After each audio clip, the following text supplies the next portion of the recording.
নেপালে পাচারের আগে গন্ডারের সিংসহ গ্রেপ্তার এক পাচারকারী। নকশালবাড়ির সাতভাইয়া টোল প্লাজায় এক ব্যক্তিকে আটক করে উদ্ধার করা হয় গন্ডারের সিং।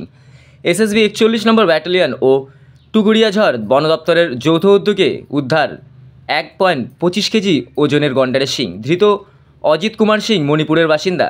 এসএসবির কাছে থেকে খবর পেয়ে যৌথভাবে অভিযান চালিয়ে এই সাফল্য অর্জন। উদ্ধার গন্ডারের সিং পরীক্ষার জন্য জিওলজিক্যাল সার্ভে অফ ইন্ডিয়াতে পাঠানো হবে। এই ঘটনায় আরও বেশ কয়েকজনের নাম উঠে এসেছে। ধৃতকে রিমান্ডে এনে এই চক্রের খোঁজ শুরু করেছে পুলিশ।